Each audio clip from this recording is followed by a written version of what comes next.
जय हिंद टू ऑल्स। आज चलिए एक बार फिर शुरू करते हैं गणित।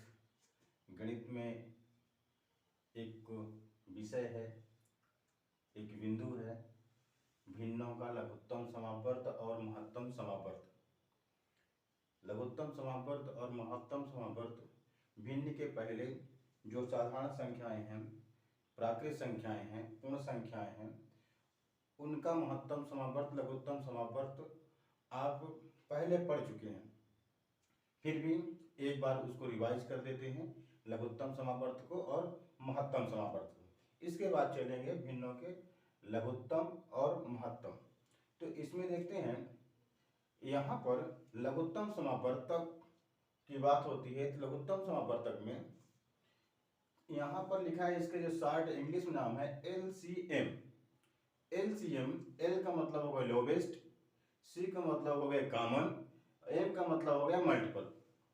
मतलब ये हुआ कि सबसे छोटा जितने भी भिन्न दिए होंगे या जितनी भी संख्याएं दी होंगी, उन सभी संख्याओं के सबसे छोटा गुणज वो जो होगा सभी संख्याओं का कहलाएगा लघुत्तम समावर्त। एग्जाम्पल के लिए पहले हम समझ लेते हैं जो पिछली चीजें हैं। मान लीजिए कह दिया जाए कि यहाँ पर 18, 15 और 30 का LCM निकालिए।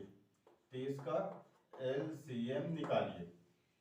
तो क्या करना है, 18, 15, 30 का LCM निकालेंगे तो इन तीनों का LCM क्या होगा, सबसे छोटा और कॉमन उभयनिष्ठ मल्टीपल यानी गुणज।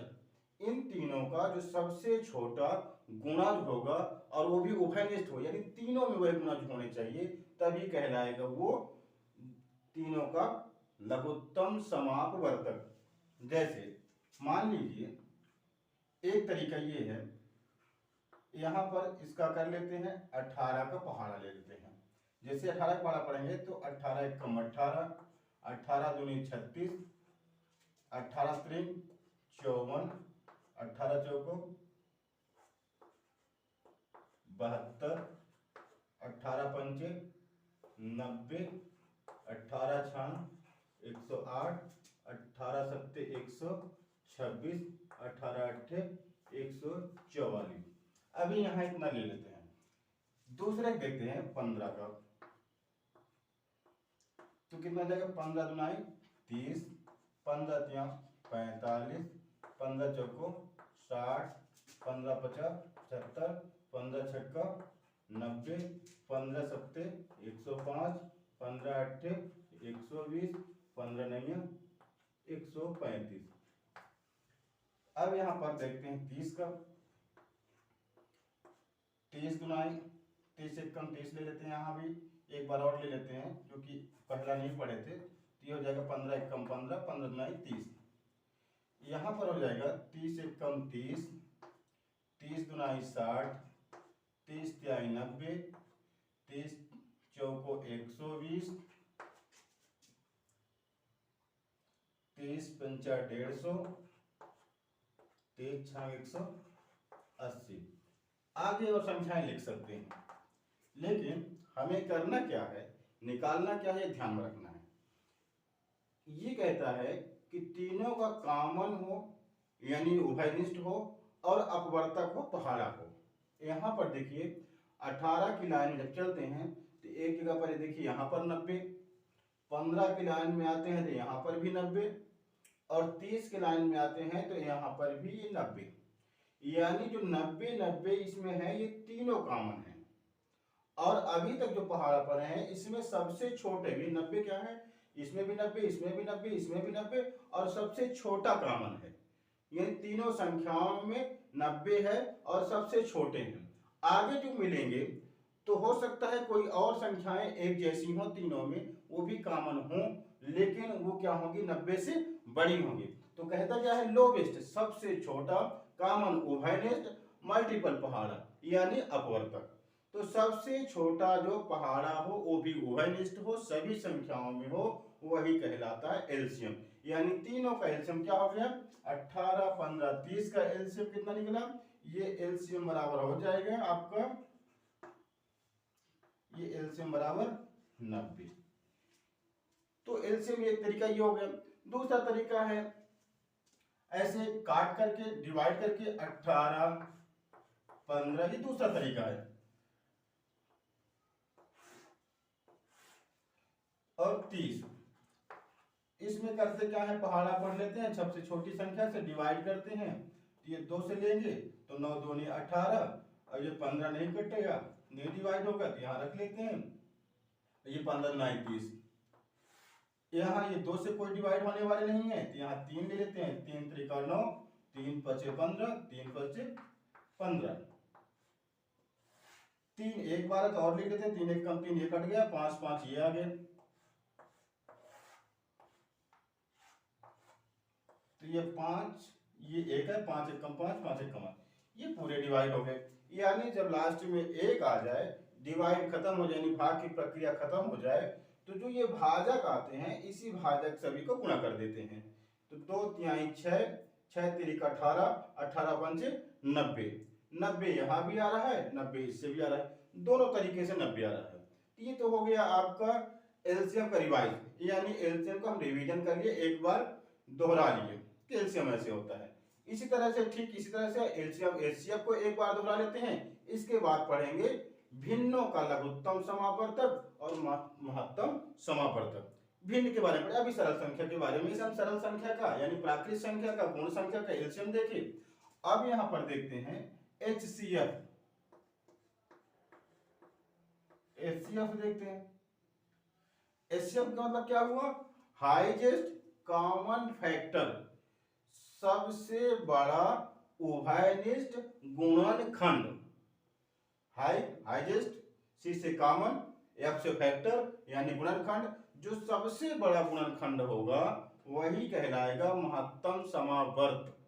यानी जो भी संख्याएं दी होंगी उन संख्याओं का महत्तम समावर्त निकालने के लिए पहले संख्याओं को डिवाइड करके देख लेते हैं।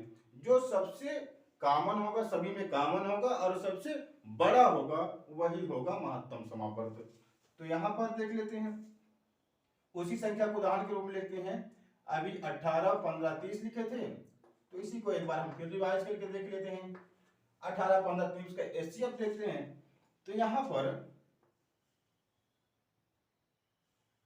दो तरीके से, पहला तरीका जैसे गुणनखंड किए थे तो गुणनखंड करके देख लेते हैं। तो 18 के गुणनखंड क्या क्या हो जाएंगे, यानी गुणनखंड का मतलब है दी गई संख्या को विभाजित करने वाली संख्याएं सभी गुणनखंड होंगी। तो पहले 2, तो क्या हो जाएगा, 2 9 18 होता है, मतलब 2 से भाग चला जाएगा। फिर 3 छंग 18 होता है, 3 से भी भाग चला जाएगा।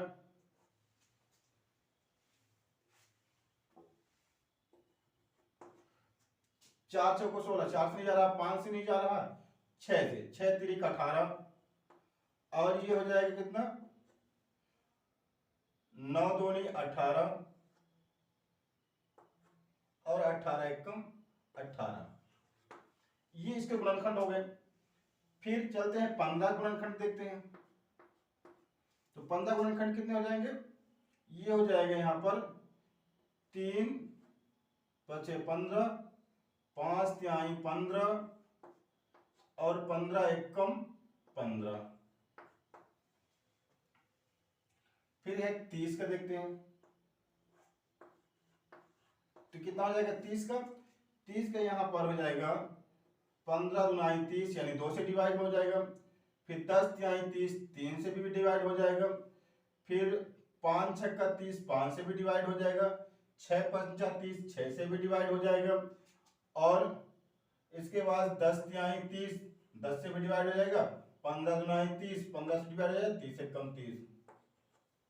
अब इसमें ये देखना है जो सभी में हो, ये जो गुणनखंड आ रहे हैं ये गुणनखंड में सभी में हो, यानी कॉमन भी हो और सबसे बड़ा भी हो, वही हो जाएगा उसका महत्तम समापवर्त। यानी 18 15 30 का महत्तम समापवर्त निकालने के लिए तीनों के गुणनखंडों को देखेंगे। तीनों के गुणनखंडों में जो सेम होंगे, एक ही जैसे होंगे और सबसे बड़े होंगे, उसी को ले लेंगे, वही हो जाएगा महत्तम समापवर्तक। देखिए 2 इसमें भी है लेकिन इसमें 2 नहीं है, 3 इसमें भी है, 3 इसमें भी है, 3 इसमें भी है। फिर इसमें 6 है, इसमें 5 है, इसमें भी 5 है, इसमें 5 नहीं है। कुल मिलाकर के जो हमारे पास एक संख्या आ रही है जो तीनों को डिवाइड कर रही है वो कौन सी है? यहां पर देखते हैं 3 इसमें भी है, 3 इसमें भी है, 3 इसमें भी है। 3 के आगे देखते हैं 5, 15 की लाइन में 5 है लेकिन 18 की लाइन में 5 नहीं है, 30 की लाइन में भी 5 है। होना क्या चाहिए? वही संख्या तीनों में हो तभी तो कॉमन होगी।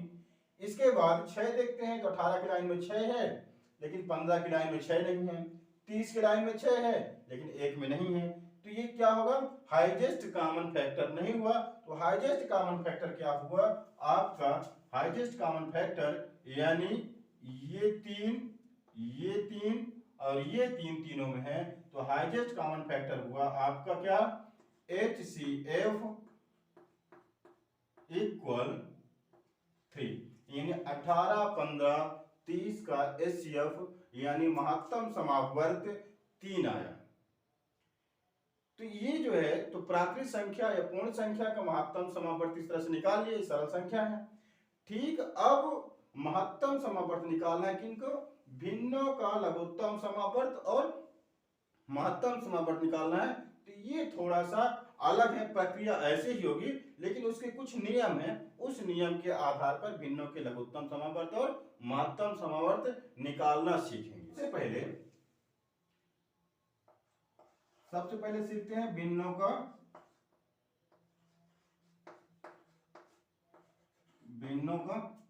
एलसीएम।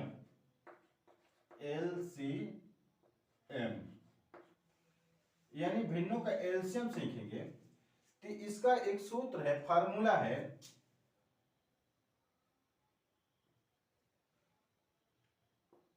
इसको पहले लिख लेते हैं। भिन्नों का एलसीएम यानी लघुत्तम समापवर्तक बराबर क्या हो जाएगा? भिन्नों के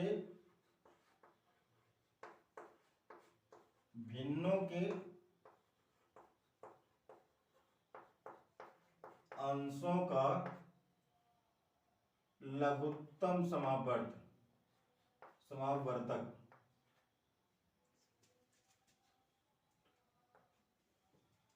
बटे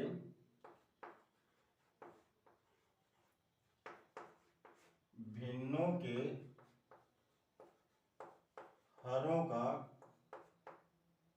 महत्तम समापवर्त। ये इसका नियम है।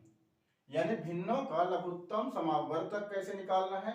भिन्नों का लघुत्तम समापवर्तक निकालने के लिए इसका नियम है, पहले भिन्नों के अंश जितने भी भिन्न दिए होंगे उन सभी अंशों का लघुत्तम समापवर्तक निकाल लेंगे। इसके बाद बटे में क्या रखेंगे? भिन्नों के हरों का महत्तम समापवर्त। एक बार फिर ध्यान दीजिए, भिन्नों का लघुत्तम समापवर्त निकालने के लिए पहले भिन्नों के अंशों का लघुत्तम समापवर्त निकालेंगे, इसके बाद भिन्नों के हरों का महत्तम समापवर्त निकाल देंगे। ये हो जाएगा आपका आंसर। इसको एक उदाहरण से समझते हैं, एक एग्जांपल से समझ लेते हैं।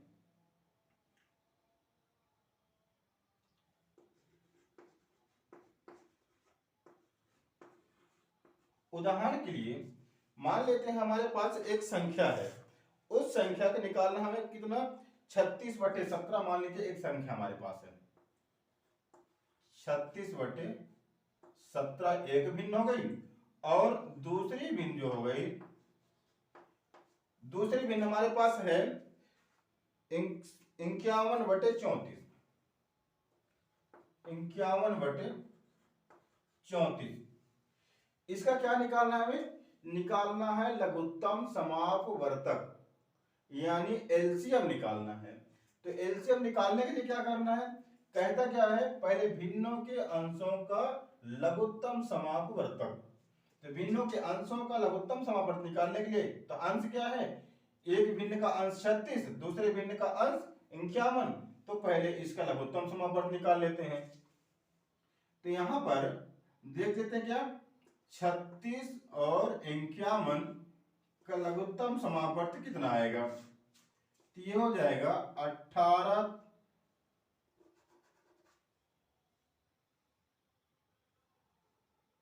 12 तिहाई 36 और 17 अतिरिक्त 51 कितना हो जाएगा?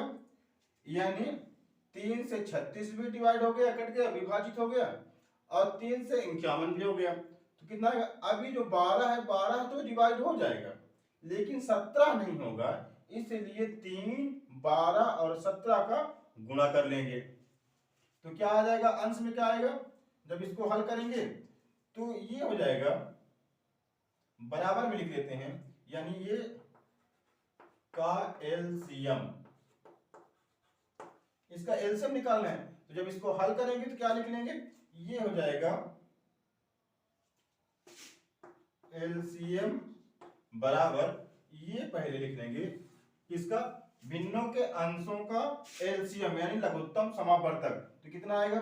3, 12, 17, 3 गुणे 12 गुणे ये 17।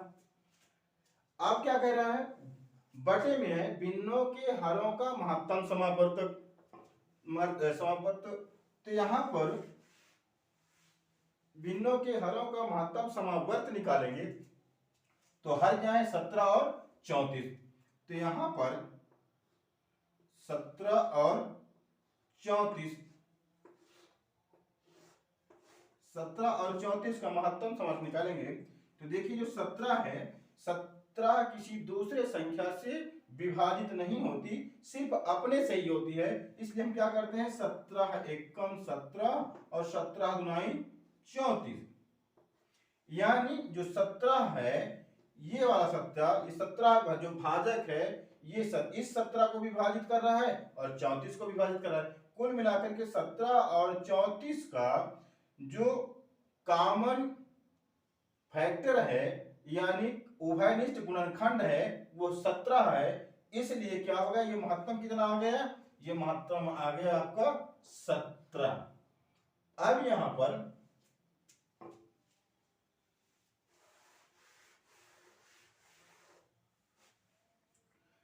ये क्या हो जाएगा? यहाँ 3, 12 और 17 का गुणा कर दीजिए, जितना आएगा उसके बटे में 17 रख दीजिए। एक तरीका तो ये हो गया। दूसरा तरीका है कि यहाँ पर अंश में भी 17 है, हर में भी 17 है, तो इसको हम क्या कर सकते हैं? डिवाइड कर सकते हैं। जब डिवाइड कर देंगे तो कितना हो जाएगा? 17 एकम 17 और 17 एकम 17, ये हमारा विभाजित हो गया। बचा कितना हमारे पास? 12 तिहाई 36। किसका? 36 बटे 17 और 51 बटे 34 का एलसीएम यानी लघुत्तम समापवर्तक कितना आ गया? 36। आपको ये समझ में आ गया होगा भिन्नों का एलसीएम कैसे निकालते हैं। बड़ा सरल है, आप थोड़ा सा एक आध एग्जाम्पल लेकर के ऐसे ही देख लेंगे, दोहरा लेंगे, आसानी से आपको समझ में आ जाएगा। अब चलते हैं भिन्नों के महत्तम समापवर्तक के बारे में जानते हैं। तो भिन्नों के महत्तम समावर्तक को पढ़ने के लिए ऐसे ही एक एग्जाम्पल लेंगे और उसको भी इस तरह से रख लेंगे। तो पहले क्या रखते हैं? भिन्नों के महत्तम समावर्तक निकालने का जो फार्मूला है, जो सूत्र है, उस सूत्र को लिखेंगे। इसके बाद एक एग्जाम्पल लेकर के उसको समझेंगे। सेकंड नंबर, भिन्नों का महत्तम समावर्त।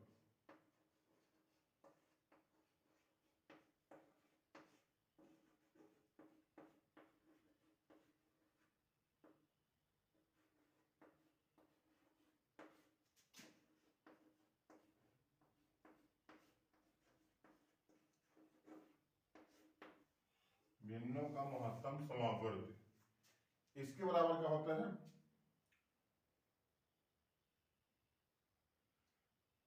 HCF, HCF बराबर, पूरा ना लिख करके हम इसको शॉर्ट लिख देते हैं, भिन्न की, क्योंकि हेडिंग में भिन्न लिख दिए हैं। तो HCF बराबर क्या हो जाएगा? यहां पर ये है भिन्नों के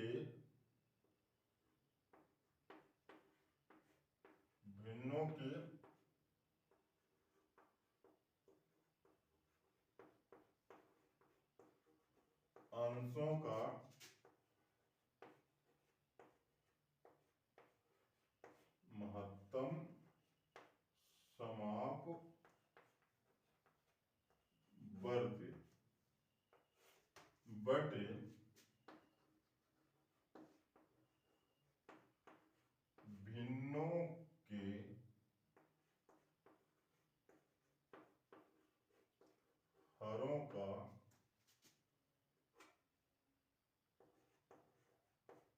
लघुत्तम समावर्तक। तो यहां पर देखिएगा जो ये फार्मूला दिख रहा है, जो सूत्र दिख रहा है, ये जो भिन्नों के लघुत्तम समावर्तक का था उसका ठीक उल्टा है। उसमें था अंशों का लघुत्तम समावर्त, इसमें है अंशों का महत्तम समावर्त। कुल मिलाकर समझने की बात यह है कि जब महत्तम पूछा जाएगा तो अंश में महत्तम होगा और हर में लघुत्तम होगा, और जब लघुत्तम पूछा जाएगा तो अंश में लघुत्तम होगा और हर में महत्तम होगा। कुल मिलाकर के जो पूछा जाएगा उसका उल्टा हो जाएगा। फिर एक बार ध्यान से सुनिए, कहता क्या है कि जब भिन्नों के बारे में बात की जाएगी और भिन्नों के लघुत्तम तथा महत्तम को निकालने की बात की जाएगी, तब क्या करेंगे, ध्यान से पहले उसको देख लेते हैं, जो सूत्र है उसको एक बार फिर अपने दिमाग में, अपने माइंड में उसको रिवाइज करेंगे। महत्तम समावर्त निकालने के लिए जब कहा जाएगा तो अंश में जितने भी अंश होंगे तो पहले अंशों का महत्तम निकालेंगे, फिर हरों का लघुत्तम निकाल करके हर में रख देंगे, आ जाएगा आंसर। ठीक इसी तरह से लघुत्तम समावर्त निकालने की जब बात की जाएगी तो पहले अंशों का लघुत्तम समावर्त निकाल लेंगे और हरों का महत्तम समावर्त निकाल लेंगे और रख देंगे वटे में, आ जाएगा आपका आंसर। तो अभी आपने महत्तम समावर्त लघुत्तम समावर्त के बारे में समझा, आप समझते हैं महत्तम समावर्त के बारे में। तो एक एग्जांपल फिर ले लेते हैं। एग्जांपल हम मान लेते हैं उसी को लेते हैं, तो उसी एग्जांपल लेते हैं। हमारे पास कितना एग्जांपल था, 36/17, यानी एक दूसरा उदाहरण लेकर के हम देखें, उसी उदाहरण को फिर से समझ लेते हैं। उदाहरण मान लीजिए हमारे पास क्या है, दिया गया है 36/17 और 51/34 का HCF ये निकालने की बात की जाए तो HCF निकालना है तो यहां पर बराबर करके देख लेते हैं, यानी इसको हम रखते हैं, इसी सूत्र में हम रख लेंगे। तो पहले क्या होगा, यहां पर HCF बराबर HCF बराबर क्या होगा, भिन्नों के अंशों का महत्तम समापवर्त। तो भिन्नों के अंश क्या है, 36 और 51, इनका महत्तम निकालना है। तो 36 और 51 इनका महत्तम समावर्त पहले निकाल लेते हैं। साधारण संख्या अभी आप रिवाइज करके देखे ही हैं। तो यहाँ पर 36 और 51, तो यहाँ पर देखते हैं ये हो जाएगा 12×36 और 17×51। ये जो 3 है तो 36 को भी डिवाइड कर रहा है और 51 को भी डिवाइड कर रहा है। तो महत्तम कहता क्या है कि जो सबसे बड़ा होगा, उभयनिष्ठ होगा, वही गुणनखंड उन संख्याओं का महत्तम होगा। तो 36 और 51 ये जो है 3 गुणनखंड है, दोनों को डिवाइड कर रहा है, इसलिए 36 और 51 का महत्तम समावर्त कितना हो गया, 3 आ गया। तो ये यहां क्या लिख लेंगे, ये अंशों का महत्तम पूछ रहा है, 36 और 51 का महत्तम आ गया 3। फिर अब कहता है हरों का, यानी भिन्नों के हरों का लघुत्तम समावर्तक।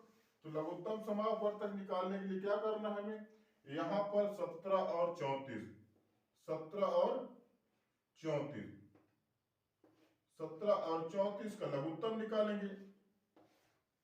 तो देखिएगा जब समान संख्याओं से विभाजित होने वाली संख्याएं होती हैं तो जो बड़ी संख्या होती है वही उसका लघुत्तम हो जाता है। तो जैसे देखिएगा 17 एकम 17, 17 दुनाई 34, ये हो जाएगा 1, 2 एकम 2। 17 और 2 जो आया है इसका आपस में गुणा करेंगे तो वही आएगा 34, यानी आ जाएगा हमारे पास 34। तो 3/34 यानी कितना एशियाप आ गया 36/17 और 51/34 का जो एशियाप आया है, महत्तम समावर्त आया है वो 3/34 है। ये आपका आंसर